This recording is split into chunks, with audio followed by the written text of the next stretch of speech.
For public comment on any of today's agenda items or general public comment within the jurisdiction of this committee, please fill out one of these cards and bring it forward to the clerk. And we'll be starting actually as soon as we can get rolling.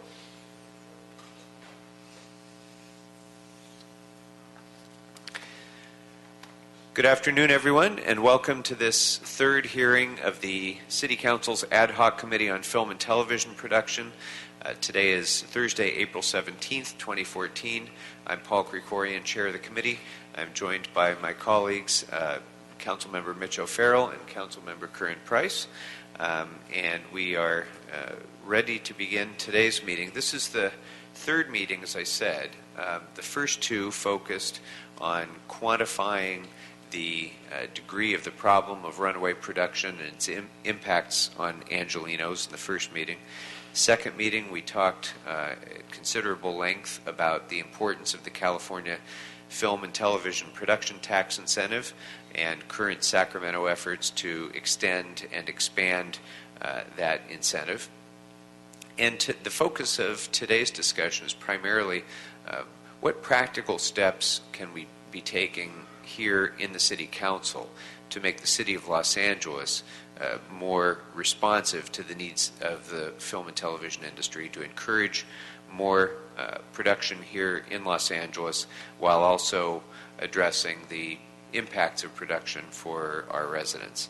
I think it's important to note that the city has taken considerable steps already in making the city a better place to do business in, and I was very pleased as we started this meeting to have to walk through a production that was going on right here in the rotunda of City Hall. It's nice to see, and we see it frequently here in this building because this building has opened its doors widely to the film and television industry, and so have other city facilities throughout Los Angeles. We've reduced business tax impacts on entertainment productions and on creative talent. We've waived pilot fee through the efforts of our Mayor Eric Garcetti when he was council member, and with the support of many others of us on council, we've initiated an effort to waive the fees for television pilots. We have provided for free filming in many city facilities and established city departmental film liaisons. We've created a citywide film task force, and of course we created this ad hoc committee as well. So there has been a lot of focus within the city. That focus needs to intensify, get even more robust and more goal-oriented in completing actual specific practical steps that we need to do to encourage more production here. So that's part of the goal today, and we're looking forward to hearing from members of the public, both those who work within the industry, those who are impacted by the industry, those who may have a small business or other economic interest in the economic vitality that the industry provides to Los Angeles, and also to those who are impacted in one way or the other by the industry. So if you have any comments in any of those areas or anything to do with film or television production, again, please fill out one of these cards and bring it forward to the clerk, and we'll be taking public comment after we hear the agenda items on today's agenda. So with that, members, any comments before we begin? Mr. Price? Mr. Chairman. Okay. Mr. O'Farrell? No, I'll just echo your remarks and just say very briefly, after 2 hearings, this is our third, I'm very encouraged by what I've heard, and ideas are already starting to germinate more broadly than they ever have before, and no doubt we'll hear some great reports and additional ideas, and I'm very optimistic after 2 of these hearings that we're on our way to some solutions and some very real changes, and there's never been a better time. And so I want to just thank you, Mr. Krikorian, for your leadership on this issue, both at the local level as council member and previously with your role at the state. So thank you. Thank you very much. All right, that brings up item number 1 on today's agenda, and I think what I'd like to do is take up item 1 and item 4 together because they are related. So if I could ask the clerk to introduce those items, we'll be ready to begin.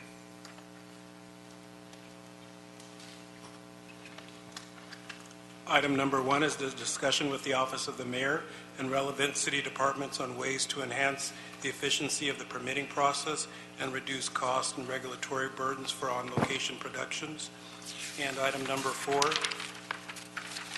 is motion Krikorian Price O'Farrell relative to eliminating impediments to filming in Los Angeles and improving efficiency and coordination of film permits.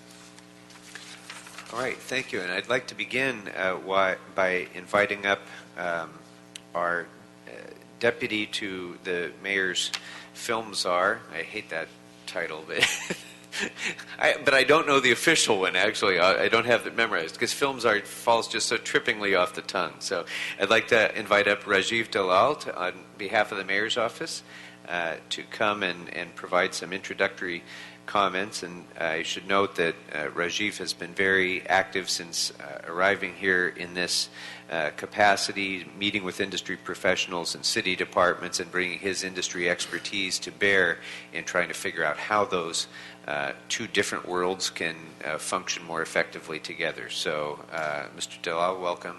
It's good to have you here. Thank you, Mr. Chairman and honorable members of the council.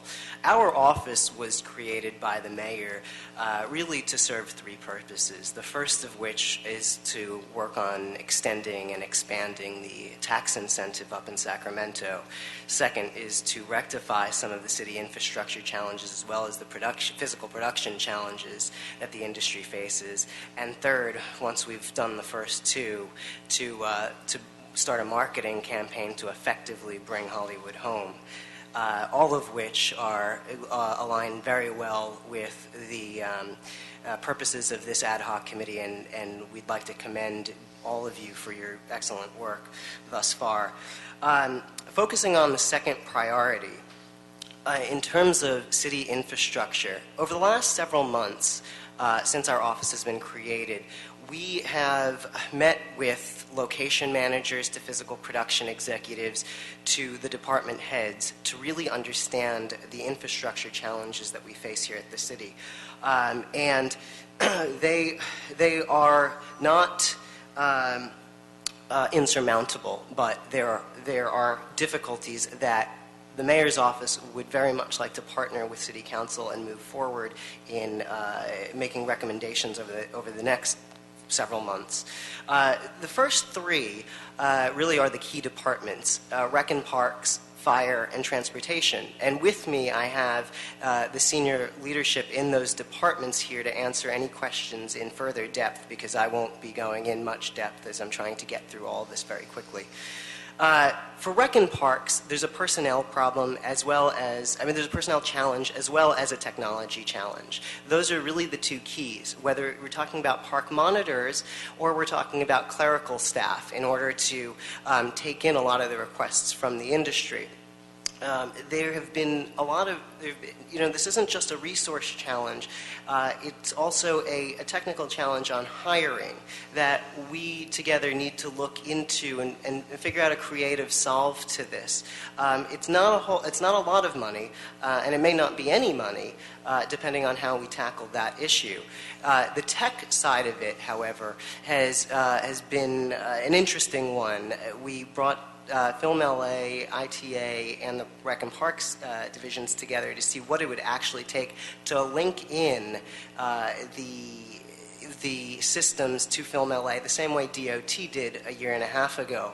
And it's a process, it's a physical process of laying lines, etc., but it's a doable process, but something we have to be smart about and efficient about. Moving across the And before you move on, can you speak a little bit to the practicality of why that matters? How is that a helpful step?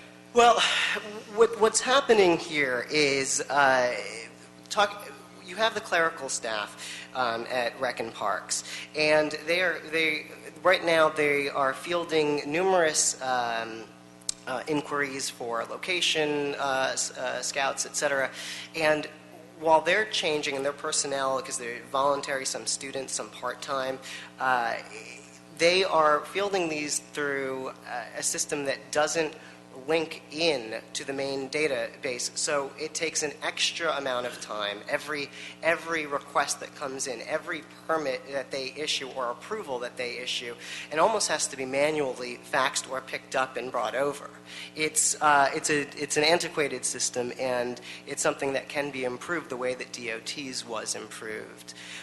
So moving on to Department of Transportation, well, again, it's a personnel issue as well as a technology issue, but not as much tech for DOT. And I know, Councilmember O'Farrell, you've done quite a bit of research into this issue. Now, with the sign postings, there's a certain backlog, and swing and flex hours, overtime hours could potentially solve this.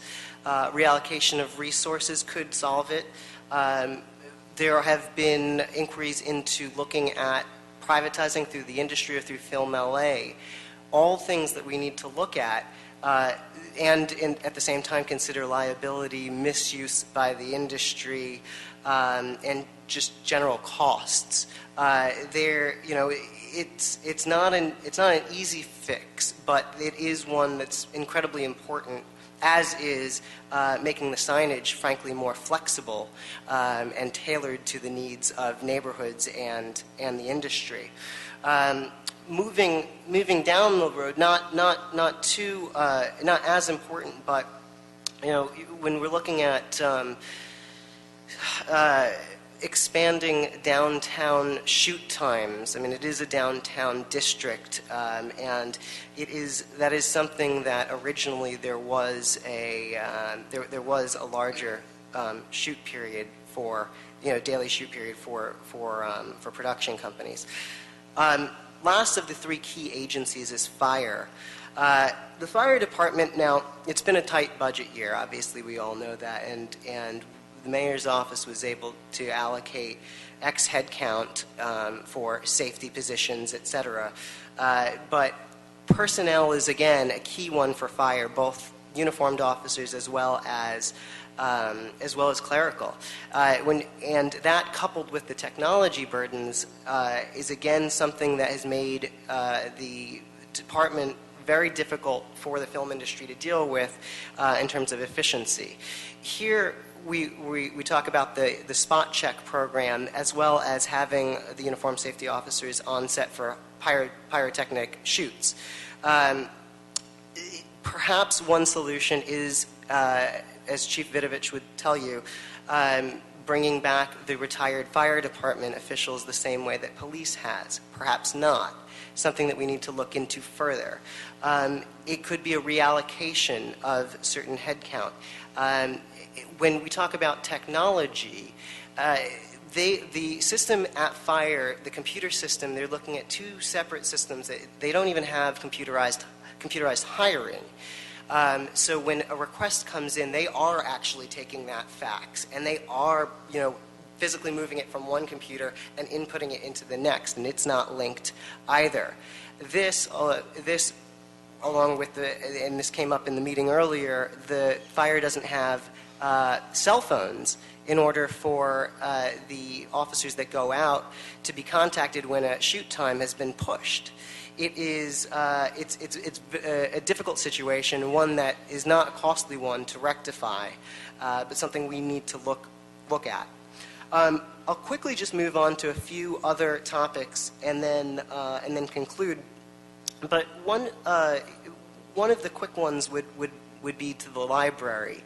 The library permitting process has become a little bit burdensome, and we really do need to look at streamlining that process with Film LA, perhaps as an attachment or a rider to the current permitting process in COA, City Attorney's Office, CAO, and library won't lose any approval or power over that.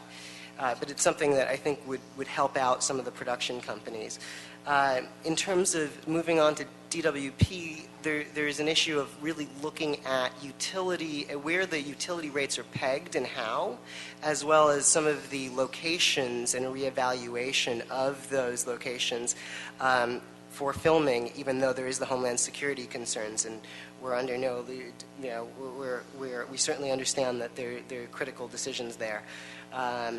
The holiday moratorium also... Sorry, just on DWP, before you move off of that. A couple of years ago, there was an initiative to install a number of power nodes at different places, downtown and some other popular places for filming. Do you know offhand what the status of that project is, and whether there are other places that we might consider such a thing? I do not. Has DWP looked at that? Okay.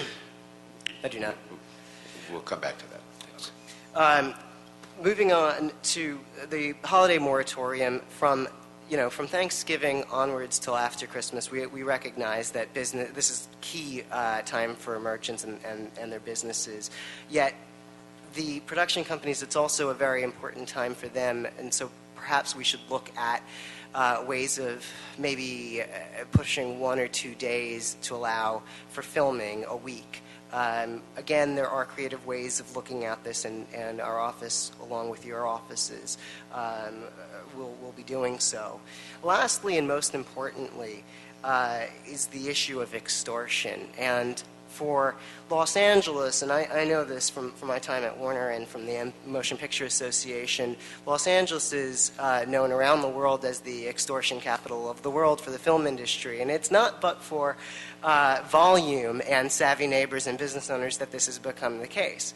But again, not irreconcilable, except that it takes buy-in from not just government, but from the industry itself, who created a large part of this problem.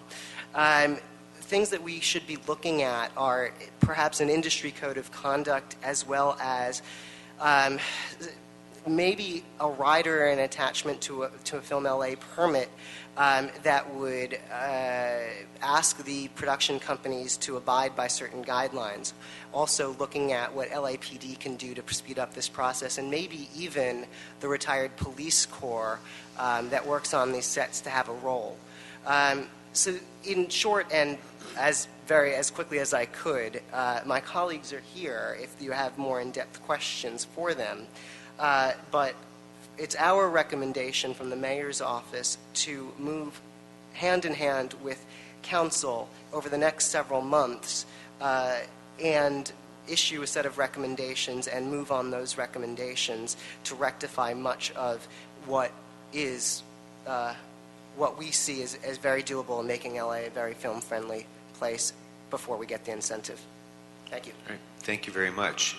And thank you for working with us in sharing that information in advance of this hearing, some of the suggestions that you and the departments have developed.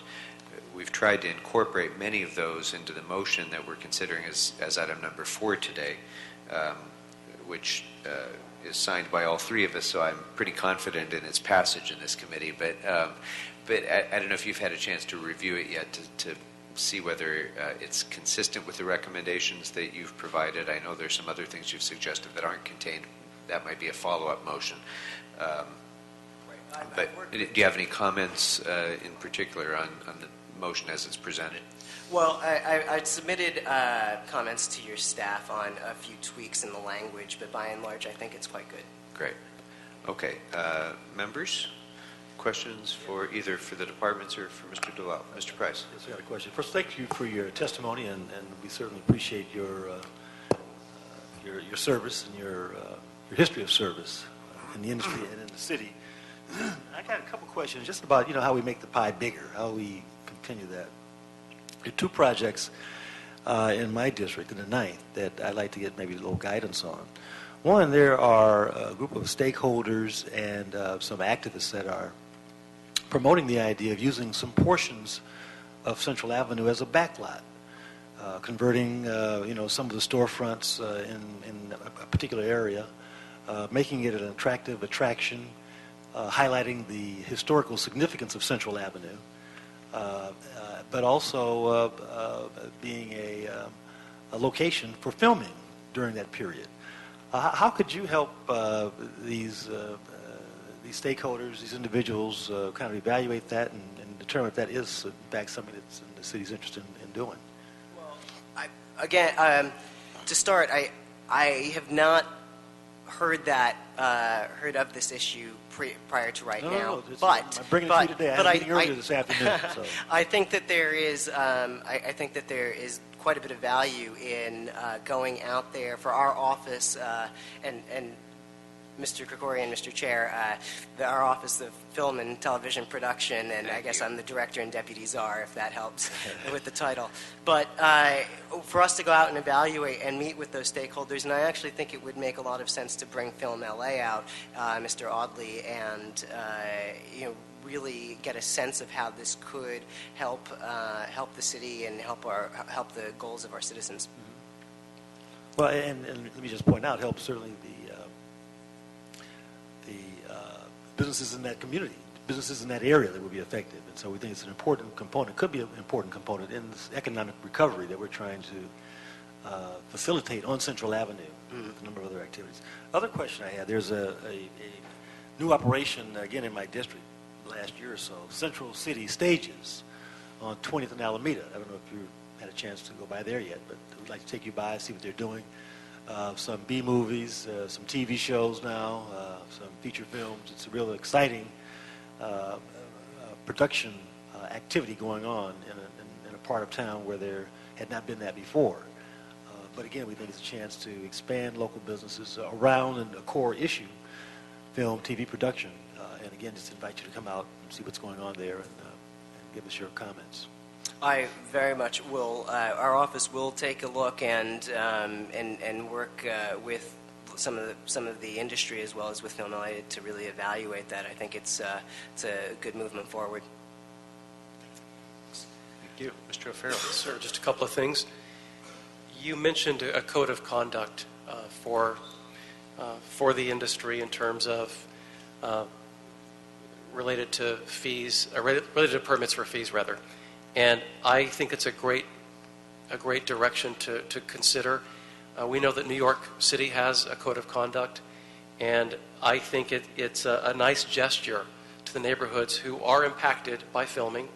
And I also think that it would supplant the desire in some communities to create guidelines or special conditions for guidelines, such as occurs for downtown Los Angeles, and then the guidelines for Echo Park, which I helped create on behalf of my predecessor back in 2009. I think that what that would do, that would send a signal to the community, to the neighborhoods that are impacted sometimes by filming, that we take the quality of life in our neighborhoods very seriously in terms of how it affects the economy, how it impacts business, especially our retail businesses. So I really like that direction, and I hope the industry will consider that, because I can tell you with great certainty that the 5 years that the Echo Park guidelines have been in effect, it has completely minimized drastically the level, the number of complaints, the dissatisfaction with filming in Echo Park. And so I would encourage that direction. And I also, in terms of, and maybe Paul, you could address this, the idea of fees and permits, the idea of creating an incentive wherein a production could get one master film permit and one fee associated with that master permit, rather than multiple permits and multiple fees. Something that Film LA could consider as another incentive, so that if a production company comes to you with an overall package or an idea for a film with multiple locations in Los Angeles, and correct me if I'm completely wrong and you already do that, but it's something that might send a positive signal as well to the industry. Yeah, we currently offer permits under the contract with the city for up to 2 weeks and up to 10 locations under a single permit application, one fee. And how have you found that to It's been fine for us. I think it's very convenient for the industry as well to be able to do that all in one application. So we would continue. If there's a desire for expansion, we could discuss that as well.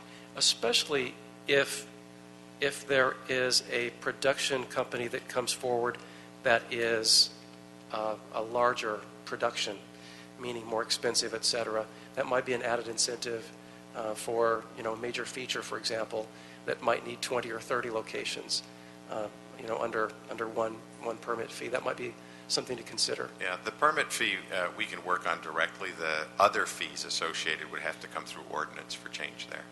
And that's the kind of thing that we need to hear so that we can talk about, kind of dial down on what those ordinances are that we can consider.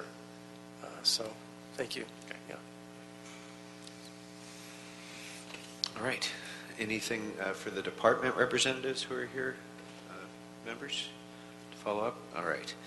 Thank you very much, Mr. Dalal. Appreciate your input and your comments on these issues. We have item number 4, the motion before us, members. But first, I just wanted to see if there was any public comment on items 1 or 4. Do we have?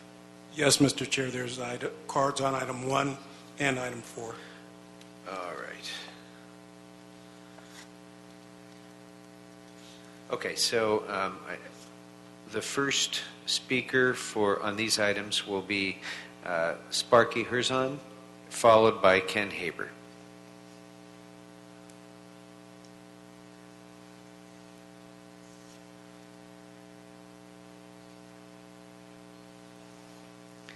Good afternoon. Good afternoon, sir. Good afternoon, everybody. I wrote down a few notes.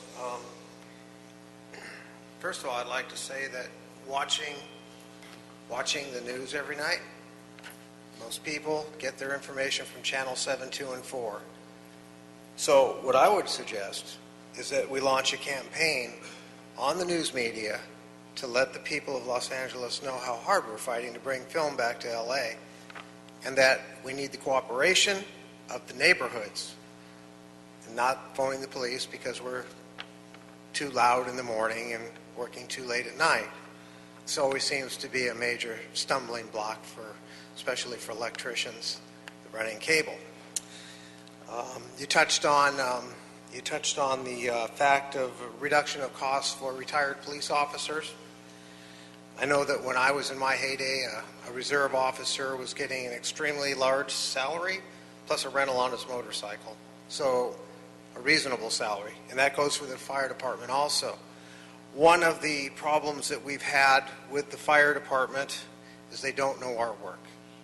They assume to know our work, and especially when you're a lighting technician, there's been a lot of times when there's been a halt to production because overgrounding problems, obstruction problems, and every fire inspector has different ideas of how things should be done. Now with Local 728 safety training program with Alan Rowe, we have been dealing with this, and we're trying to standardize all the fire marshals so that production runs smoothly. Again, with things such as permit fees being waived, I can remember running up and down the Coast Highway in my younger years, and there would be film productions everywhere. And being that all of my friends were location managers, I do realize the cost. So need to bring down the cost of locations. Thank you very much, sir. Our next speaker is Ken Haber, and if anybody else would like to speak on these two matters, please fill out a card and bring it forward. Mr. Hi Haber, there. welcome. Thank you. I'm a location manager here in Los Angeles, and a couple of things that come to mind, I think, in terms of making LA a little more film-friendly and streamline the process a little more, I think would be to be able to get specific departments and locations that are impacted by filming, Parks Department in particular, to get a fair share of the permit fees that we pay, rather than it going into a general fund that they don't benefit from. And I think this would help on a lot of levels. I think the parks themselves that get the biggest impact should get the fees for the filming so that they can have more personnel, they can have the money to make the improvements that they need. Basically, as a filmmaker, we see the money being paid, we don't see the money being distributed to the people that are most put out by what we do. And I think that would make locations a lot more film-friendly. They'd be much more interested in having us be there if they got some benefit from it, rather than just seeing us as one more thing to do and the problems associated with our business. We also just came from the Citywide Film Task Force, and one of the things I think that would really help things go quickly or a lot more smoothly would be if somebody was taking minutes at all these meetings and keeping track of things that got accomplished and things that haven't been accomplished. And then we could continue working on the things that haven't been accomplished so years don't go by where we haven't gotten things done. If somebody's on top of it and somebody's able to, create lists to see what has and hasn't been done, I think we'll be way ahead. Great. Thank you very much. All right. Is there any other public comment on this matter? Those are all the calls, sir. All right. Thank you. All right, members, then with that, there is a motion before us on item number 4. So if there's no objection, members, I suspect there's not since you both signed it.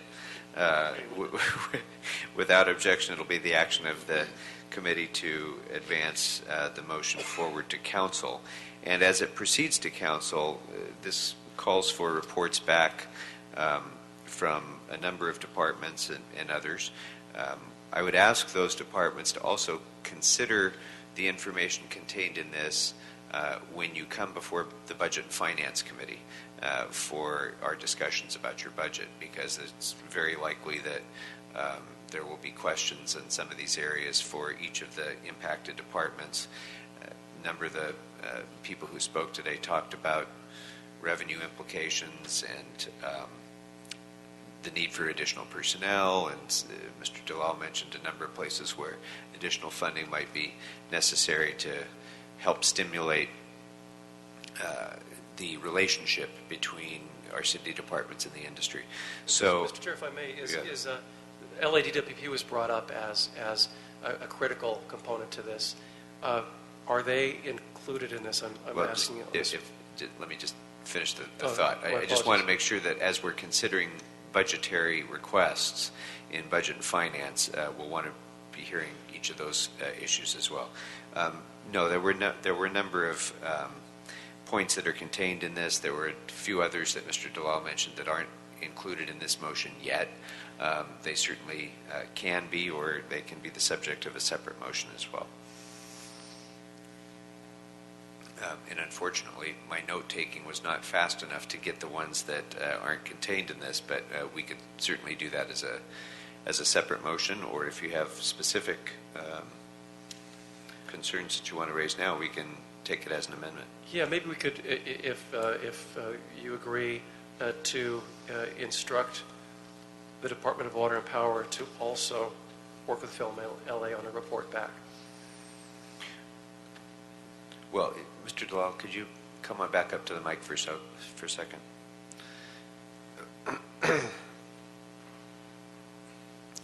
So there were a few DWP concerns. One was that some of their sites have been off limits to the industry essentially because of Homeland Security concerns. Another issue that I raised was this issue with the power nodes and what the status of that is. Were there some other concerns you had? There's one other concern that would impact a lot of the larger studios, which is the rate at which the utilities are pegged by DWP.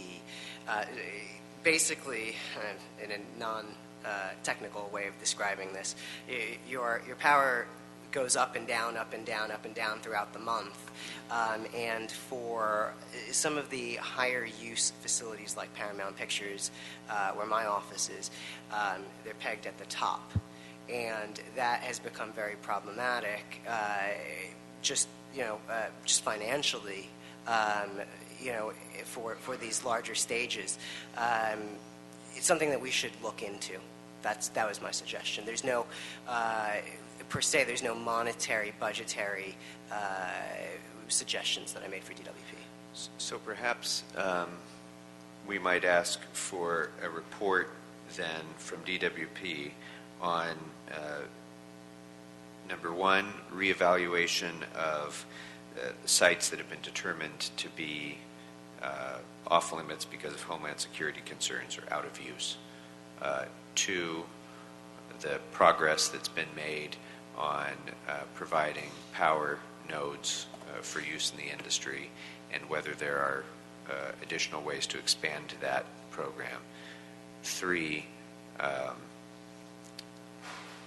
Justification in pegging. ways in which the department might be able to alleviate some of the impacts of power rates on industry businesses. We can leave it broad like that and leave it to the department to come back and offer some of its suggestions. Does that satisfy? That's terrific, thank you. Okay, so if there's no objection, then we will consider that to be an amendment to item number 4, and that will be so ordered.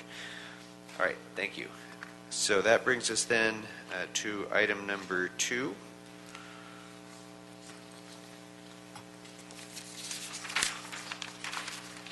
Item number 2 is a report from Film LA Inc.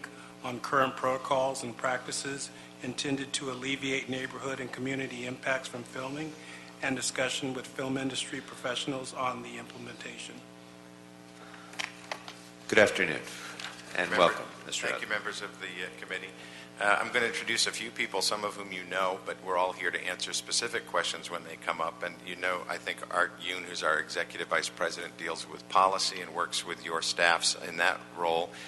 Donna Washington, who actually was with the city's film office, is still with Film LA, is in charge, is our VP of Permit Operations, so all of that material.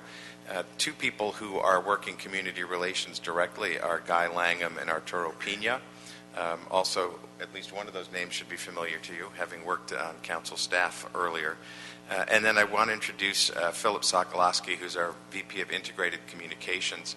Philip will talk to you about sort of the two tracks we have. One is in the community relations aspect of dealing with neighborhood concerns, and the other is the way we deal with those during the permit process.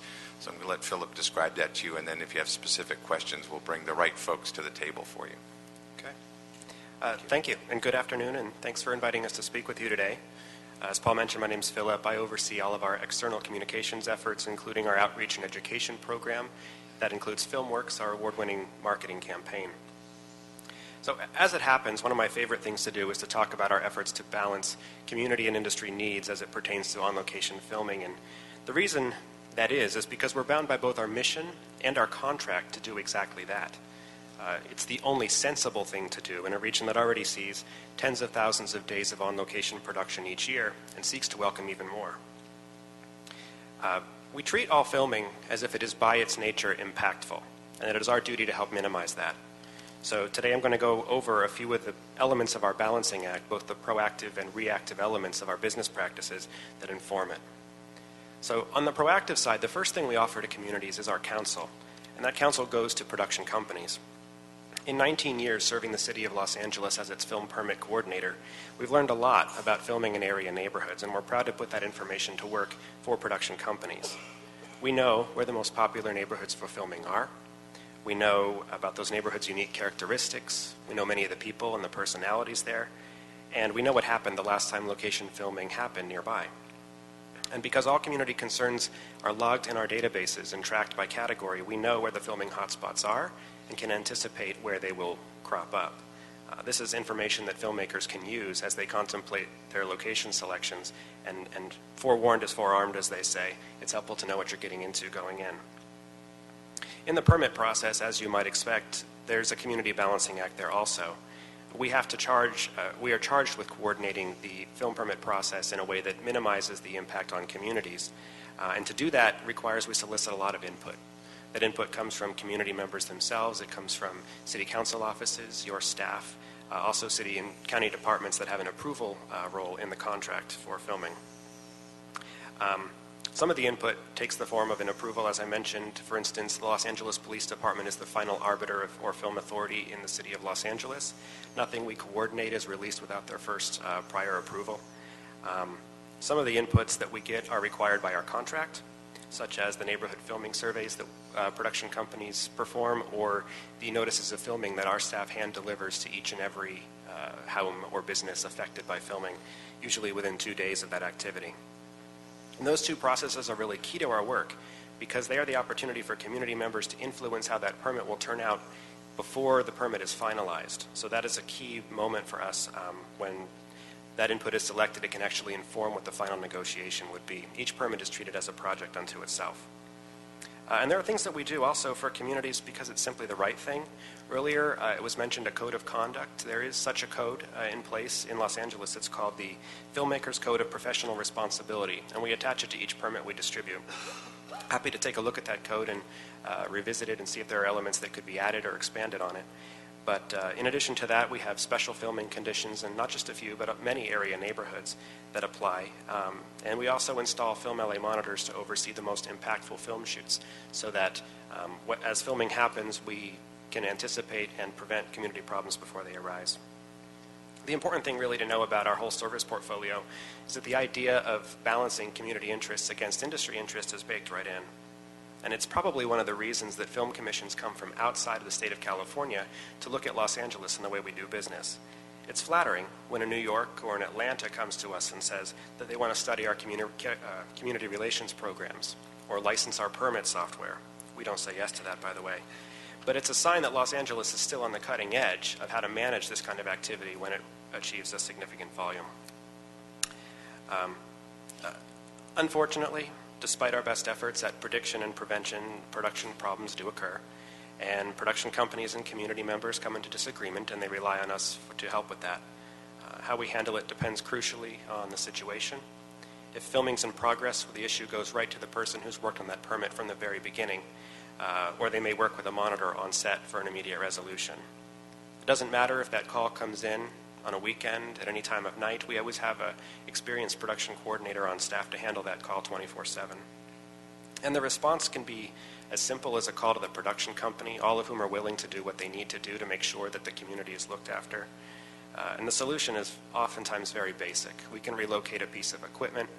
We can relocate a generator. We can ask the production company to give back a portion of unused parking to the community so they can park their vehicles. And at minimum, we always make sure that the reasonable protections put in place on traffic mitigation, noise control, etc. are being followed. In the process of doing that, sometimes we uncover acts of illegal, unpermitted filming. And when that happens, we're very grateful that we can refer it out to the LAPD's contract services section. As far as we know, Los Angeles is the only city to have a dedicated unit for overseeing its film permit process and follow-up enforcement. And that provides a lot of benefit to community members and also legitimate filmmakers who've paid their fees and they have their permit to work as they wish in the community, and they deserve to be protected from undue disruption. Does all this work pay off? Yes. Despite all the outreach, we don't get very many complaints about filming in our office. For every 100 days of permitted production, that's 100 crews, 100 locations, 100 days of the year, and all of the dozens of homes and businesses that activity could potentially affect, on average we'll receive about 10 calls or letters of complaint. So an extremely low overall rate of complaint about filming that takes place in area communities, and I think that's a testament to the process that's in place, but also the professionalism of area crews. But as good as we've gotten at all this troubleshooting, as good as the permit system has become over many, many years, there's always room for improvement. In 2012, Film LA took stock of its programs and decided it was spending a little too much time reacting and needed to spend more time being proactive as it pertained to community relations. In response, we doubled the size of our community outreach staff and devoted additional resources to funding an outreach and education initiative, which was FilmWorks and now continues in other forms. My colleagues who are here today, our outreach liaisons, they visit personally before filming events and long after they've wrapped with homeowners, business owners to discuss filming in their areas. They speak at neighborhood council meetings, homeowners association meetings, meetings of business improvement districts. They investigate community events that are worth our sponsorship, and they also try to document issues so that the next time a permit request is received for a given area, there's already notes in the system. The result has been very positive, with many requests coming in to talk about filming from a broad economic and civic perspective, not just what can we do to deal with problems in our community, but how can we welcome more of this here. That's been very encouraging to us. And so by and large, from our position, it seems that Angelenos understand the value the industry brings. And most of them, when asked, will tolerate or even welcome filming if it's done with a minimum of courtesy and perform with professionalism. So I want to leave time for questions, and I'll end my overview there. But there are many of us here who are prepared to assist you in understanding better any of our processes if you wish. Thank you. Thank you very much. I think each of us represents some of those neighborhoods that are impacted maybe disproportionately in the city. So I think that this work is vitally important for our constituents, yes, but it's also vitally important for our ability to continue to encourage more production in Los Angeles, because we need to have allies in our communities for increasing production, and being good neighbors is a great way to do that. And so I think the work that was done through the FilmWorks project was really important in spreading the word about the positive impacts of this industry. But also I think the mitigation of adverse community impacts has been equally important. So when one question I get a lot, because I represent neighborhoods that are really at their saturation point for production, is how you can what is the city doing to alleviate those points of saturation, either by encouraging production in other areas that are less saturated on the one hand, or on the other hand, monitoring that traffic in a way so that when a permit request comes in, you already know how many productions are slated, how many have just been completed in that neighborhood, and maybe spacing it out a little bit. What steps has Film LA been taking to try to address that concern about neighborhood saturation? Well, there are a couple of things, and I have one perspective, and I believe other staffers would have more. The first is that when filmmakers contact our office asking about the feasibility of the use of a given location, we can talk to them about issues like frequency. And we can talk to them in particular if that's been a problem for an area in the past, and counsel them on it might be better, given the level of activity you want to bring to a neighborhood, to select another location. Not to saying they couldn't put in a request, but saying that it would be problematic if they did so. Also, there is a policy, not so much a policy, but a practice we have, that if a given homeowner is overburdening his or her neighbors with a lot of undue what would be perceived to be an excessive amount of filming, we will work with that homeowner. We will sit down and talk with them and suggest that they do a voluntary pause on their filming activity and explain some of the impacts and the concerns that have been passed to our office. This has been remarkably successful in the few places where it's been tried. And in addition to that, we could pass word that what the kinds of interactions we're having with that homeowner over to the Los Angeles Police Department. No permit would be issued without their approval. And if there is a sense that an area has an oversaturatedness and a homeowner is unwilling to budge, we can look at that from increasingly progressive levels of review. The other phase of this, council member, is that when a neighborhood truly gets to a point where we are also agreeing it's getting too much, that the surveys are beginning to come back bad, not only do we inform that community, but that's when we assemble members of the council district, the representatives of the neighborhood, LAPD, city attorney, and others into the room to talk about, do we need to add a special condition or change the ones in that area? Do we need to do anything more formal in the form of respite that would be through the council of the city attorney on the ability to do that? So it's sort of an escalating process from when we get a single complaint from someone who's irritated and perhaps doesn't reflect the neighborhood's satisfaction. We can often help to isolate that home from the problems by saying, just don't park in front of that house, don't put your equipment in front of the house, to when it becomes an issue where we're seeing a downward trend for the neighborhood, we work very hard to reverse that, to give them a break, because we don't want any neighborhood burned to the point that it becomes impossible to film.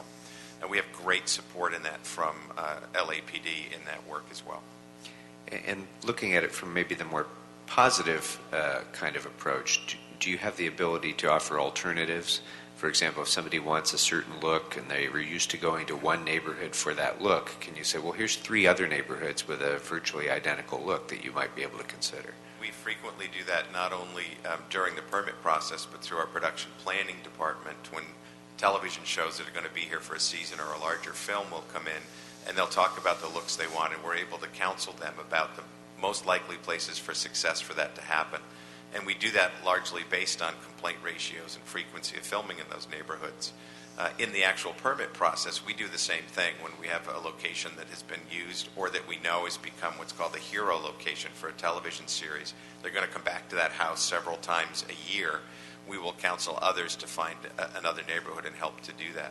On municipal properties, and frequently we can do this also for residential buildings, we do have Loco Scout, which is a search tool that includes all of the city and other government properties where we represent them as a search tool. And we've been successful in some cases in offering up what are homes, and sometimes large homes that are owned by the city or county, as alternatives to those neighborhoods as well. Thank you. Mr. O'Farrell? Thank you, Mr. Chair. I think that communication and that human touch has made an enormous difference in all of our neighborhoods. And I remember spending hours on the phone 10 years ago with Donna Washington, wringing my hands over issues in the 13th, and the change has been remarkable. And I think you explained why. I've seen an increase in the use of film monitors at location shoots that are significant and impactful. That's been really key. So that's a great educational piece, not just to calm nerves and answer questions and troubleshoot on site when one of the trucks parks in the wrong place and blocks a storefront. It's a great way to address the issue on the spot. So I want to commend Film LA for growing that aspect of the service. It's just really critical. It also is an educational tool for constituents in the city of Los Angeles to help them better appreciate how critical this industry is to the city, so that I think individuals psychologically are more willing to live with the trade-offs that it takes on living in this great city. Having said that, and I'm so grateful to hear about the Code of Conduct. I would love to, I could probably access that online, is that correct? It is. And I would love to see that distributed to constituents as well in some way, maybe at neighborhood council meetings or maybe even door to door when you do the surveying. I just think that's key, and it also sends the signal that we're all in this together. There's a code of conduct, and the film professionals that are going to be in your neighborhood do need to abide by this, and we're all part of this together. And I just think that strengthens, strengthens the fabric of filmmaking in our neighborhoods. So that would be one recommendation I make, and that is just get the word out more. No, I've been very encouraged. I remember when the film notices would come to me when I was the chief deputy handling that for the district, the hairs on the back of my neck would stand up because I thought, okay, there's going to be trouble. But we've come a long way, so I really want to commend Film LA for that work and to urge you to just keep going in that direction, because it's made an enormous difference in filming across my district, certainly. Thank you. Thanks. All right, thank you. Mr. Price, anything? All right. Thank you both very much, gentlemen. I appreciate your being here and your comments. As part of the discussion of this item, I'd also like to invite up 3 location professionals who have to deal with all of the issues that we're talking about on a daily basis. Veronique Val and Mike Fantasia and Timothy Hillman. If you could all come on up, please, to the front table.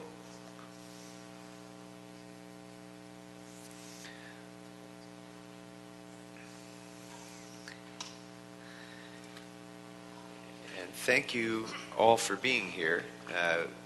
just wanted to hear from those of you who are on the front lines in dealing with some of these challenges and dealing with city agencies, dealing with issues in communities, dealing with the availability of facilities here and so forth.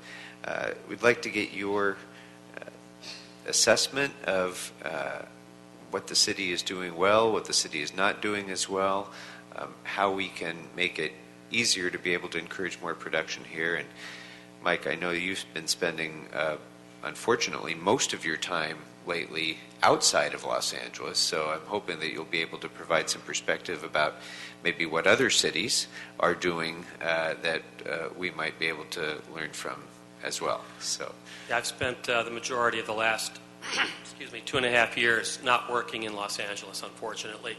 Right now I'm working in Atlanta, and I see more of my friends in restaurants, bars, on the street in Atlanta than I see in Los Angeles. I heard my name yelled out the other day. I look over, there's a second AD I worked with 10 years ago. Go into a restaurant, I see everybody from craft service people to producers who I've worked with. Across the board, nobody's happy to be filming in Atlanta or New Mexico or Michigan or a lot of the other major incentive cities and states, unless there's a reason to. The movie I'm working on is scripted for San Francisco. We're shooting about 70 days on brand new, state-of-the-art stages that were just built south of Atlanta. They rival anything I've seen in the world. It's incredible what the infrastructure they've built.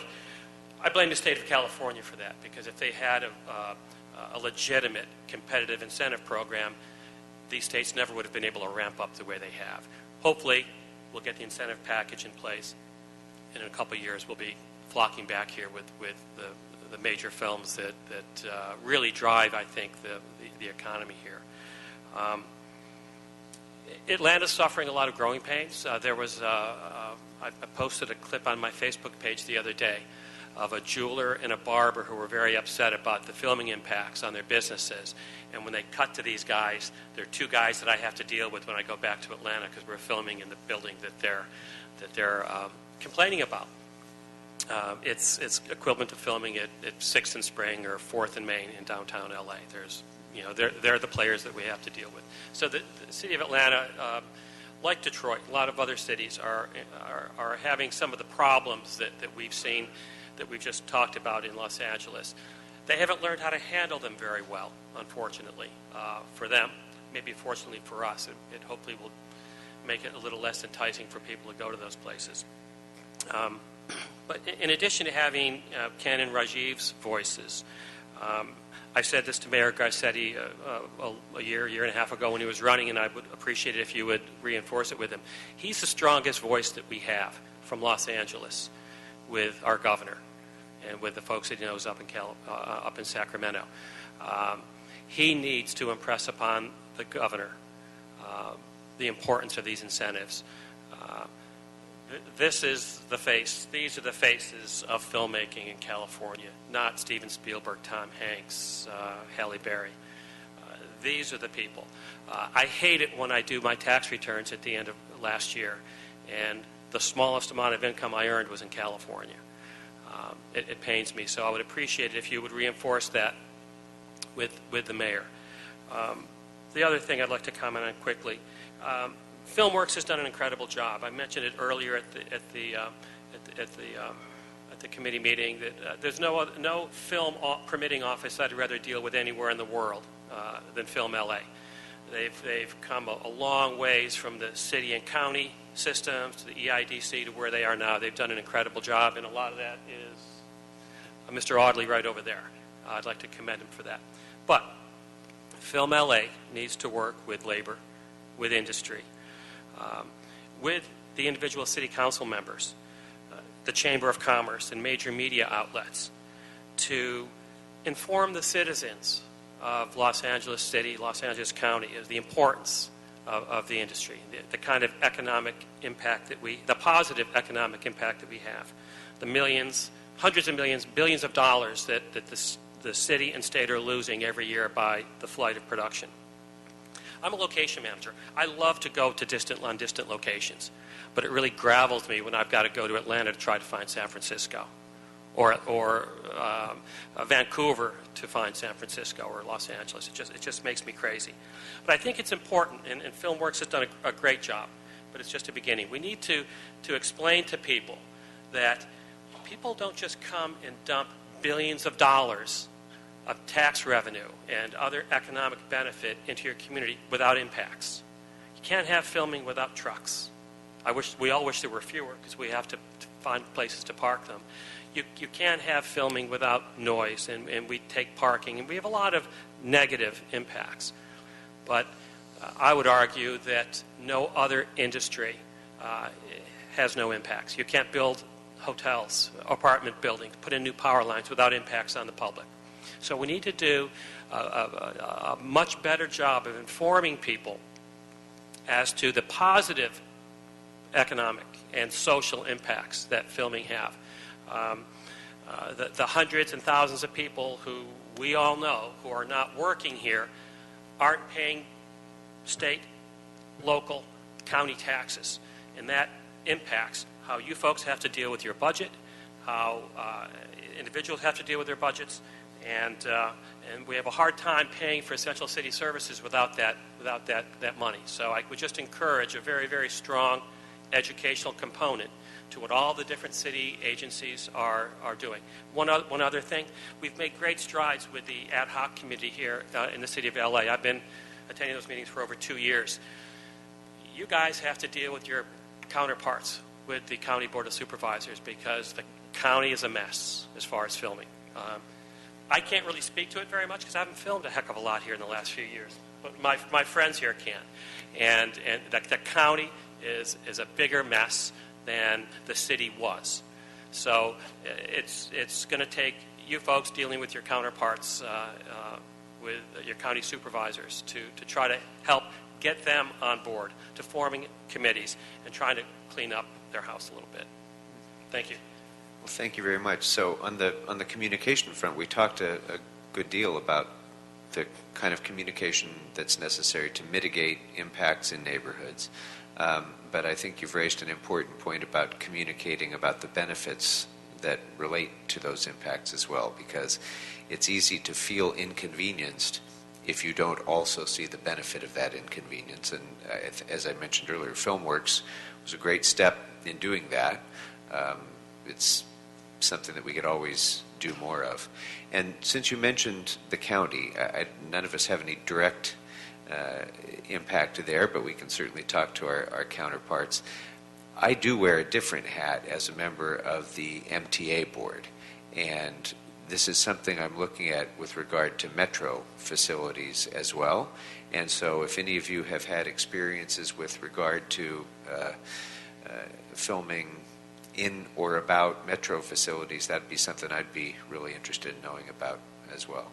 So that sounds like a good segue for you, Ms. Val, if you would, please. Just so you know, I'm the location manager on Scandal, the ABC TV series that's supposed to take place in Washington, D.C., and we shoot it entirely in Los Angeles. I love hearing that. That's fantastic. In fact, the shootout here, City Hall was standing in for the Capitol building in Washington. We've done that as well, both in the rotunda and outside. As far as the MTA, since we film in the subway system quite a bit on our show, and I have to say, since a private organization has taken over the filming aspect of the taken over the filming aspect of the MTA, it has gone 100 times. It's 100 times better than it used to be. Not to say that there aren't issues and difficulties of you can only film at night, and you know it's not actually that much at night. It's from like 8 o'clock in the evening till 4 o'clock in the morning, and there are issues within the MTA itself, but they are getting worked out, and it's definitely a much better process than it was before. So my part of the conversation is going to be about the various city services that we've been talking about and how much money the film industry actually puts into those areas. I don't have perfectly exact numbers, but it's stuff that I've gotten from Film LA. It's my understanding that $1.6 million is paid into DOT every last year for posting for motion picture and television filming. The LAUSD got over $2 million from filming, and that's just the fees that are collected on the Film LA permit. That's not including all of the donations that we all make in addition to the filming permit. So we're paying $3,200 a day for filming in a school. Most of us are paying probably another $500 to $5,000 to each of these schools. So imagine how much money that is. I have one school that we film at a lot. The assistant principal told me the amount of money that the filming was paid at their school paid for her salary. At RFK, they have a swimming pool that the LAUSD can't pay for a lifeguard. They have filming there to pay for the lifeguard, among other things. Parks and Recs in 2013 got $1.4 million. So this is a lot of money that we're putting in, and we're not seeing the services. I don't feel that we're seeing the impact of that money that we're paying.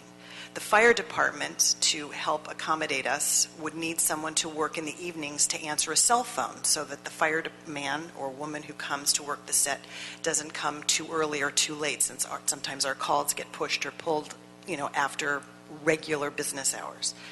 So they need money to pay for that. The DOT... I'm sorry, before you move off of that one, because Okay. I've heard a lot about the cost impacts of the fire marshals on site. And so can you talk a little bit about what happens and the cost implications if there's a miscommunication about timing, for example? Well, the fireman, of course, now I can't remember exactly what... Can someone... 65? Okay. We pay $65 an hour for the fireman or firewoman, fireperson who comes. So let's just say I've pulled a permit from 7 in the morning until 11 or 12 o'clock at night because I'm not exactly sure what our timing is going to be. And at 8 o'clock at night, I find out that our call has been pushed and we're not going to be there until 9, 10, or 11 o'clock in the morning. I would like to be able to call that person and tell them not to show up at 7. I know that the way it works right now, I believe I'm still paying for that person at that hour, but at least I don't have an angry fire person who's standing waiting on a street corner for 3 or 4 hours without craft service or without breakfast or without anything, wondering where we are, or calling me, who may have been up till 1 or 2 o'clock in the morning working at 4 or 5 o'clock in the morning wondering where we are. So it would be nice if we could call them. And conversely, if you have a change in schedule and you're not able to reach someone to get there at that Correct. new time, then you've delayed an entire crew. That's correct. That can happen. The other thing is with Department of I'm sorry? Are those fees comparable? Are those fees, you mentioned $65, for example, for the police. Is that comparable? Is that high? Is that low based on? Well, it's certainly lower than the county. The county charges $123 an hour. $143 Well, how much an in hour. Atlanta, for example? Pardon me? How much in Atlanta, for example? I haven't really worked up my budget for Oh, Atlanta okay. yet, but it's not onerous. It's $50, $60, $70 an hour. So then the Department of Transportation, which we've talked about a lot, in 1998, it's my understanding, they had roughly 10 people who did posting for special events, for filming, for marathons and things like that. Now they're down to 5. And if what we learned today at our task force meeting is true, most of those people could be retiring soon. They're at that point in their careers. So what does that mean? We're going to have one person do posting, and we spent $1.6 million in posting fees? The Parks Department, again, we spent about $1.4 million. Right now, they have 6 part-time employees and 1 full-time employee. As you heard Rajiv speak, they have a terrible, terrible computer system. Terrible. And because they're part-time employees, there's not that same sort of interest in accommodating us and helping us as much as they can.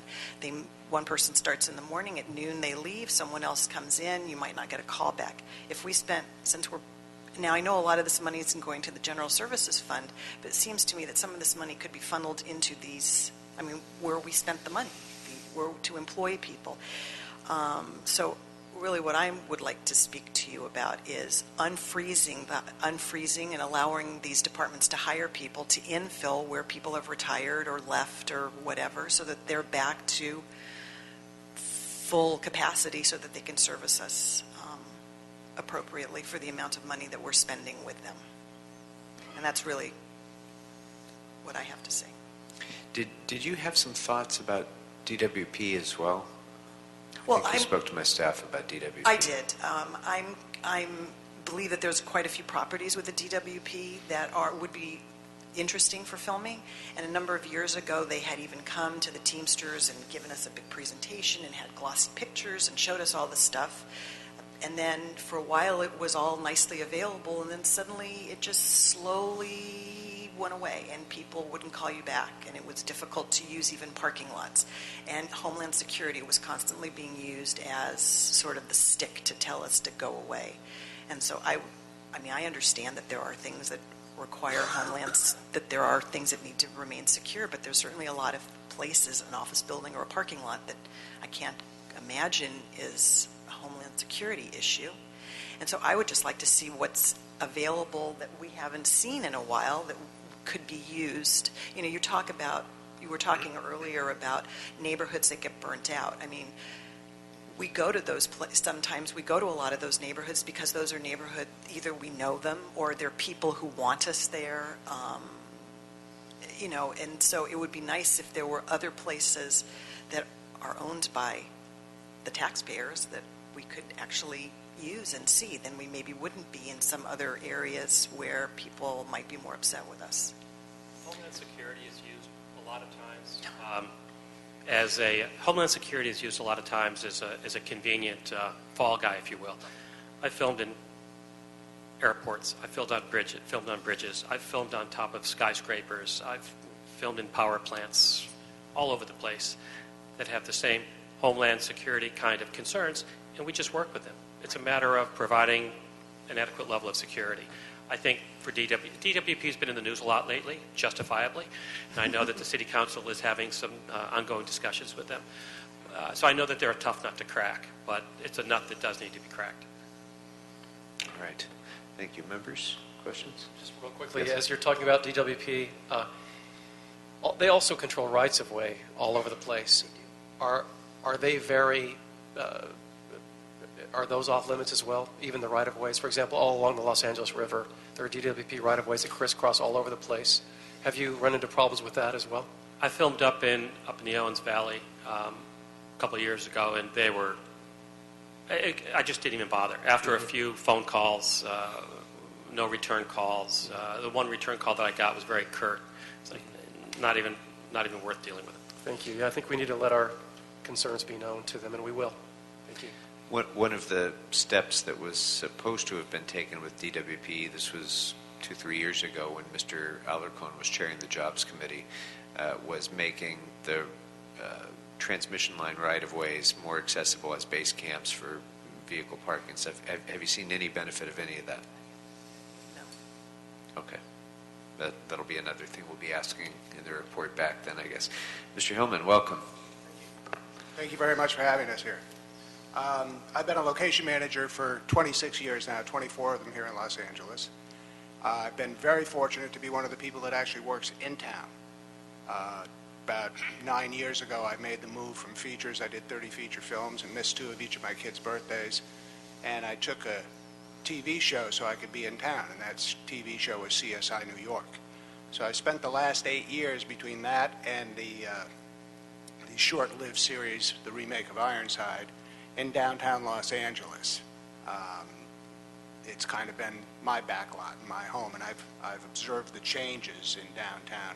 We used to be able to go into downtown and fire a cannon up Spring Street on a Sunday afternoon and nobody would be around. And that's changed a bit. And that's good. That's good for the city. I want to go back and touch on the education part that Mike touched on in his conversation. Early in my career, for some reason, I became the guy that did Minneapolis-St. Paul. I did 1 picture there, and I ended up doing 5 pictures there. One thing that film office did was they made sure that they got into newspapers and television programs and magazine ads locally what a motion picture or a television show brought to that town. Now, granted, it's a much smaller area than Los Angeles, but I would find going out into the farmlands of Minnesota, people would be able to tell me how much per day a film was going to bring to them because they were educated. So the education factor is really important. I just wanted to touch on that one more time. I think it's It's very important. And Mr. Garcetti, I love his fervor and his attitude for bringing filming back to Los Angeles. Mike talked about him bringing the hammer up to Sacramento. The last time the city worked well for us was when Dick Reardon was mayor, and he passed an edict down to all city departments that they will cooperate with filming with no questions asked. It worked for about 8 months until he got distracted by something else, and then things slipped back into normal. Mayor Villaraigosa did the same thing, and that lasted for about 2 months until he got distracted. We need the mayor to tell the city departments that we're a viable business and that we need their help and their attention, and to maybe not be so rude to us on the phone. I mean, some departments are great, but some departments are not. And DWP, I think, it was during the Reardon time that we got so much cooperation from DWP. I was around and filming in LA then, and it was pretty great. So I would implore upon you to talk to the mayor and have him make just a blanket statement to all departments in the city. It's time to start cooperating with filming again. The other thing I wanted to touch on, again, I'm just kind of recapping because these guys covered most of it, but we can fix every department in the city. We can make it work like clockwork. But without this tax incentive, there's not going to be anybody here. That, to me, is the most important thing we can possibly concentrate on right now. I don't want to go to Atlanta. I don't want to be Mike's roommate. There'll be hair in the sink, I'm sure. Not with me. But I do appreciate everything you gentlemen are doing. We've been coming here, a group of us have been coming here to City Hall for 12 years talking about this. And about 3 years ago, people started waking up and going, hey, these guys know what they're talking about. And to have you gentlemen taking this forward, we really appreciate it. Thank you very much. Thank you. Mr. Price. Thank you. Kevin Hart starred in a movie. Well, he's been starring in several movies lately. But he starred in one, and they touted the fact that it was filmed in downtown L.A. I just wondered, was that a trend? Was that sort of a blip? I guess it was, you guys are looking like, what film was that? It probably qualified for the state incentive, and that's why they filmed it here. That could probably be it. Without a subsidy, it wouldn't have been feasible, generally, to film here in L.A., in downtown L.A., on the streets? I speak with so many producers and production managers. We all do. I work features. These guys work television, so maybe they don't see it as much. But it used to be, I'd get a call, I'd get a script. They'd say, Mike, give me 3 or 4 places where we should go to shoot this movie. That doesn't even occur anymore. It hasn't happened in 7 or 8 years. You're going to go look for this in New Mexico, Georgia, and North Carolina. But it's scripted for Los Angeles, scripted for San Francisco. Doesn't matter. That's where we're going to go. So incentives play a big part. Maybe Paul has better statistics than me, but it just seems that it's awfully hard to competitively shoot here without that California incentive money. I know I probably should watch what I say, but I know that it doesn't take much to keep a large feature film here.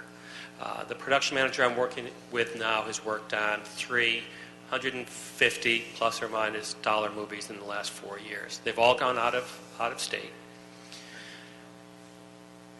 150 million. But the thing that she says after every movie is, you know what? There's so much that's not reimbursable. Airfare, per diems and housing, some of those things. The fact that instead of bringing 10 people from LA in the construction department, they've got to bring 35 or 40. The value of that incentive decreases, so that the difference, the money keeping a major production out of town is $5 or $6 or $7 million. It's not a lot. So I don't know how I got up on that. I sometimes ramble, but the incentive is the big thing. You guys are doing a great job. The city's made some great strides, but without the legislation at the state level, the big ones and a lot of small ones will stay away. one other thing, Sure. if I may. Mike also mentioned the county. And I know you guys aren't the county, but they're your pals. And you need to get them in line. I mean, one of the TV shows that made this city what it is, that brings all those tourist dollars here, all those tourists that come here to see where these movies are made. One of the big shows was Baywatch. You could not make Baywatch in Los Angeles today. It would be impossible because you can't do anything on the beach. You're lucky if you can walk on the beach with a camera. So, tax incentives, county, city. Because city's doing okay, it just needs a few tweaks. Those are the big ones. That's good to hear. Let's underline that last line. Yes, well, Film LA is...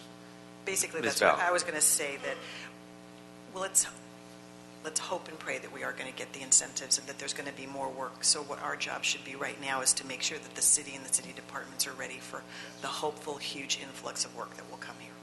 So that's what I think our job should be, is in the next couple of months to try to get all of these things ironed out, especially, giving more money to certain departments so that they can infill positions. And certainly every one of our departments has suffered through the course of the last 5 years or so with the tremendous budget challenges that we've faced. But I think the optimistic way of looking at this is that the economy is starting to recover. Production in some respects is starting to recover a little bit, and importantly, I feel pretty good about our prospects of getting the state incentive continued and expanded. And you're certainly right that if that should happen, and if we should see an uptick in production here, which I'm confident we will, we'd better be ready to have Los Angeles compete with the other cities in California, too, to make sure that we get our share of that production. Mr. O'Farrell? Thank you, Mr. Chair. I just want to say I'm really, first of all, I appreciate the comments from all three of you very, very much. It just further fortifies, I think, our determination for change, to make change. You mentioned the county. I'm really glad you did. We had a huge announcement about Grand Park right across the street just yesterday morning. Too bad that it costs at least $10,000 a day to film there. That's the kind of change that we're talking about. I know that as the city council more or less changed hands last year, the supervisorial districts are going to change hands very soon as well, including 1 and 3, which has total autonomy over the district that I serve in. And you better believe I'll be having conversations with all of the top candidates for the 1st district and the 3rd district on how important this is, just to underscore that they need to be partners with us. And you, with your remarks, has been served as a great reminder of that. And what I want to say also is, I've been associated with public service now for 12 years myself, and my first year as an elected official. From day one, I observed what I call the culture of complacency. It afflicts every department in the city of Los Angeles, and it does need to change. And it shouldn't be the vagaries of who's the mayor and who isn't, and the ups and downs. We need to establish a new culture, a cultural shift that is long-lasting and permanent. And I will do everything that I possibly can in my time in office to help affect that change. So thank you for your comments. Thank you. No, I just wanted to reaffirm that. I served in the Senate. I chaired the Select Committee on the Arts, the Joint Committee on the Arts, and this was a big issue. I also represented a portion of the West Side, some of the studios, Culver, Sony, and Paramount, Fox, in the Senate. And you're right, it has to be a culture of change that we bring about. And I think we've got the spirit, but we have to make sure that that filters down, because it is an attitude. And even with the financial incentives, I think there's some other things we can be doing to act more favorably, more supportive of the industry, this industry that we created. And it's just sad to hear stories and reports of its demise. And we have to turn that around. I also am committed to turning it around. Thank you, Mr. Chairman. Thank you. I especially appreciate the comments about the county. Again, it's not something within our direct jurisdiction, but the impacts of location decisions, whether it's in county property, city property, or jurisdictions, whether it's in a Santa Clarita soundstage or someplace else. These have regional economic impacts for all of us, and so we have to be working hand in glove with the other jurisdictions to make sure that we're regionally bringing production back here. Let me just finish on this note. What city departments are serving your needs especially well, and what are they doing well that others might be able to emulate? Street services. I think street services is the best department in the city. They're Okay. great. They And have why? What is we it? have there's a wonderful process that I use. I'm sure you probably do too. You do a little PowerPoint presentation for them with photographs of the street signs that you want taken down. You just write down the date you want it down. The data can be back up, who your Film LA coordinator is. You fax it or you email it to them. They email you back. Got it. Next time you go to your intersection when you're filming, all your street signs are down, and that's it. I mean, they're wonderful, I think. Tim, do you have Street lighting. Oh, yeah, has they're good, too. been wonderful for us. In fact, we did a good thing in a neighborhood the other day. We needed the street lights on one side of the street, and we had noticed on a night scout that they were out. And the neighbors were very happy because we made our call to our friend at street lighting, and sure enough, he went out and re-energized all the lights, and they were on for us. One phone call. It was great. That's what we like to hear. Tell your friends. Thank you. Thank you very much. Thank you. Members, that item was really just a report. That brings us to our last... They are fantastic, too. Oh, well, wait. No. Come on back up to the microphone. Come on back up to the microphone. Because this has to be on the record. It has to be on the record. Okay, another department that's really fantastic And- is contract services. Okay, thank you They do very a great much. job. Thank you. Thank you very much. Sorry. And we certainly don't mean to exclude anyone else by emphasizing these couple of good examples. I'm sure there are others who are doing a terrific job as well. Thank you very much. All right, that brings us then, members, to item number 3. Item number 3 is motion Krikorian Price relative to an instruction to the Economic and Workforce Development Department to work with organizations such as the Los Angeles County Economic Development Corp. To create a survey to be sent to all those who received a filming permit from the city in the past 2 years, to ask them to evaluate their experience working with the city, Film LA Inc., and all city departments, and for the Economic and Workforce Development Department to report on options to create a system to allow for continuing feedback on city film policies and services. Thank you. So, members, the idea here is we've heard some good, positive, practical suggestions here. On a daily basis, I think, Ava Bitar, who's our citywide filming coordinator and industry liaison, hears those sorts of comments and concerns. The point of this motion was to try to figure out how can we best bring that input into the policy-making discussion. As someone mentioned earlier, actually create a list of things to do and check them off as they're accomplished. I think asking the industry what they need and getting that feedback from the industry is probably the most effective way to guide our policymaking to facilitate production. So with that regard, before we go to further discussion about the motion itself, I'd like Ms. Bitar to talk about what is currently being done to try to draw input from the industry and thoughts you might have about other steps that we might be able to take. Welcome. Good afternoon, Chairman, and thank you for coming to our meeting earlier today to address the Citywide Film Task Force. My pleasure. We have had a system where we, during the summer period when the location managers are not as busy, in communication with Film LA, Local 399, Teamsters Local 399, we find the location managers who are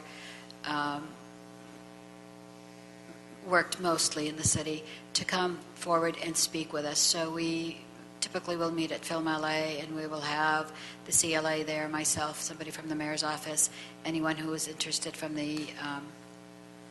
your offices may join this. And the location managers give us their experiences. We document their experiences over a 2-day period, and we work with the city departments one-on-one to see how we can address the issues. The Citywide Film Task Force is also the other avenue that the industry can come to us and give us examples. To give you an example, last task force meeting, Tim Hellman came and wanted Southwest Marine opened, and he wanted some issues dealt with parking in the harbor area. So you saw today we had the harbor department come and present back and the successes of being able to do that. This is how the fastest way that we can get things done.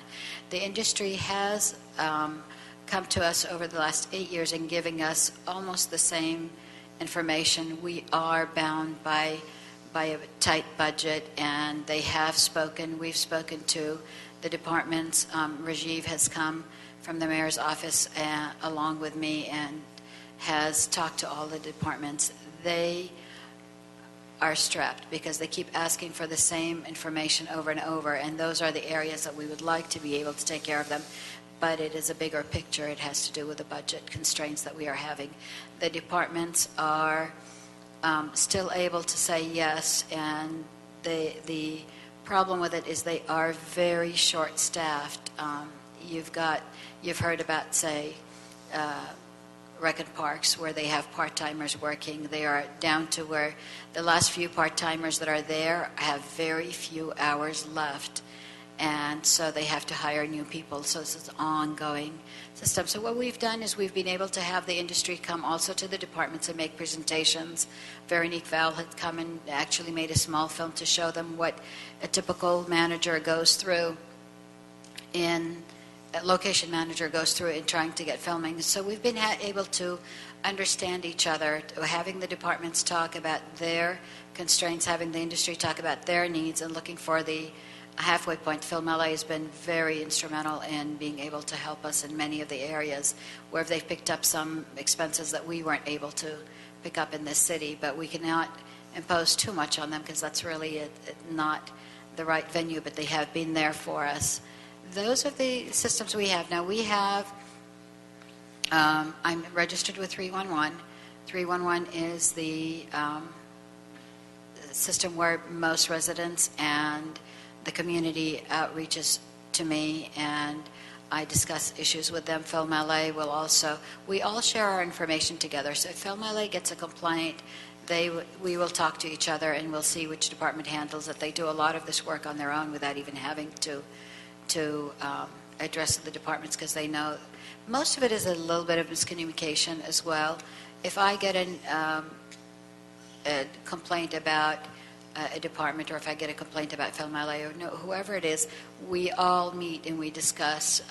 Most recently, Donna Washington, myself and I, and the mayor's office, we went and met with a constituent to discuss their issues. So it's a very hands-on. They like that. The industry likes the hands-on. The constituents like the hands-on. They feel safe that they're able to talk to us about it without us putting out any names or any information. So when we collect all the data and we go back to the departments, we're going with it with a collection of temporary, sometimes, issues, and we resolve them one-on-one. As far as keeping a list, we do keep a list of the task force meeting, and we do, and whenever we are successful is when something goes forward, and we have a press release that does discuss what we have achieved.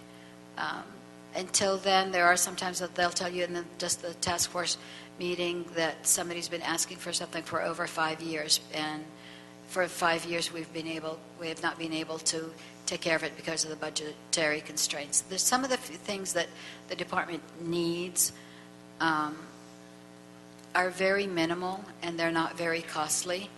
It's just a matter of being able to sometimes take care of a one-time issue. You know, like you've heard about the phones. Film LA was gracious enough to offer the phones themselves. And so it's just a matter of the process of how we put things through. But we're very grateful because this committee has been doing already so much, and we have your ear, so that's a lovely addition to what we do. But that's the process of how we collect our information. Great. And thank you for the example you raised of something not getting done, say, for 5 years because there hasn't been the budget to provide a solution. It seems to me that one of the challenges we have is that there are relatively small, what would be the equivalent in a transportation setting of a pinch point on the freeway. There are those few places where there's a little obstacle that if you cleared that out of the way, you'd get tremendous return on your investment by freeing up the traffic. And similarly, that there are certain things that are immense aggravations for this industry that could be fixed with a little bit of investment and effort, but perhaps that investment hasn't risen up to the forefront for the mayor and for the council to prioritize. And excuse me, that's why I think it's you hear these things, you hear them every day, I'm sure, both from residents and from the industry about complaints that either may have. One of the things that I want to see happen is have the body of that information rise up here to the budgetary and policy-making decision process. And so that was the motivation, actually, for the motion that I introduced. And what I'd love to see, if it's possible, and let me just, I don't mean to put you on the spot with it, but over the course of the years, you've had these exit interviews and so forth. Is it possible for you to condense the results of those over the years into a report to the council that might give us some indication of where those pinch points that are fixable would be? Or at least to give us a sense of the breadth of the issues and the variety of issues that are impacting the industry that maybe as council we are not as aware of as we should be. Is it possible to develop that into a report back? Yes, we have all the data that we've collected. Okay, so I don't think we need to do it in the form of a motion or anything, but I'd like to ask for you to provide that to the committee, if you can, within the next 60 days or so. Yes. That would be a help. And then if there's particular suggestions, as I hinted earlier, that should be discussed during the upcoming budget hearings in my committee, you might let me know that as well so that we can focus on those areas during those discussions. That would be lovely. Great. Lovely, yes. Members? Mr. O'Farrell. Thank you, sir. Mr. Chair, I think this is a great motion. Mr. Price, just a terrific way forward. How do we know we're doing unless we have surveys to get some feedback? So feedback is critical. I love the idea of creating the survey to report on how the city's doing, Film LA, all city departments, et cetera. That'll just be more information that will help us come with plans to improve what we're doing. And I love the idea of feedback that could be, in a box at the bottom of the door hangers in relation to constituents with the film shoot in their neighborhood that we could then synthesize and come back with how we're doing. So I think this is a positive step, and I'm eager to see something like this come to fruition. Thank you. Thank you. Mr. Price, anything on this? Anxious for us to move forward. I think we've heard some good comments, good suggestions. Now the question is, implementing them in a way that helps bring jobs back here to Los Angeles. Well, we have a motion before us. Are there any cards on item number 3? No cards on this item, sir. All right, thank you.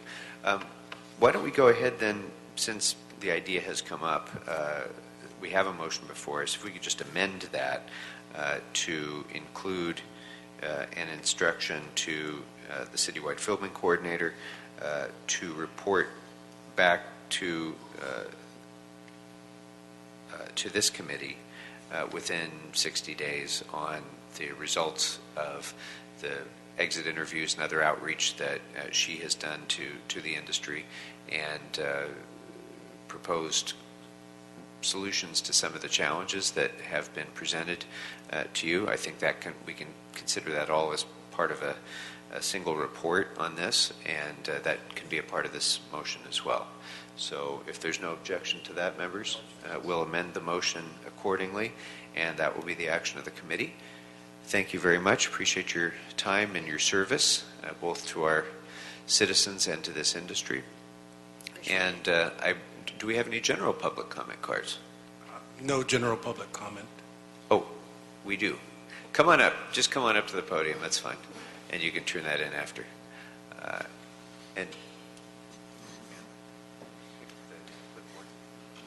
And by the way, I just want to, if anybody here would like to be kept informed about the future work of this committee, we have a clipboard here for you to sign your name and contact information if you haven't already done so. It's right here. So, hi, I'm Pamela Miller. I'm with a nonprofit organization called Film Independent. We represent about 4,500 filmmakers who are largely based in Los Angeles. They're independent filmmakers, typically emerging filmmakers. They work on mostly low-budget projects. I just wanted to mention that we are developing an initiative that will support our filmmaking constituents who want to keep their productions based in Los Angeles. We're going to be announcing the components of that initiative soon. We produce the LA Film Festival in June.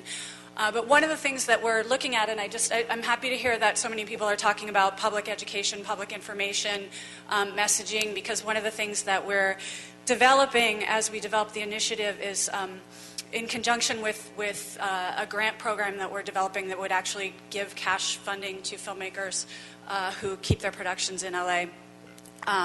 We're working on, we're looking into making those grants contingent on creating a campaign, creating PSAs.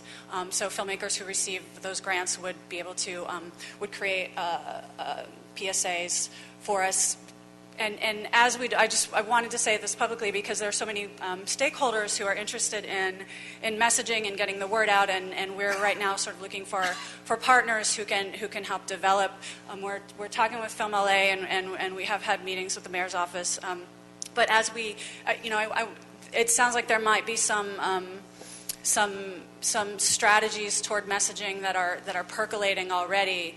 And I just want to offer up our organization as a resource. This is something we're fundraising for, we're developing, we're going to have this resource in place with content creators who can make the PSAs, and we can develop those if the message is bring Hollywood home, if the message is LA is where creativity lives.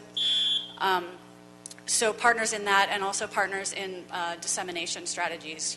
Can we put this in the airports? Can we put these in Union Station?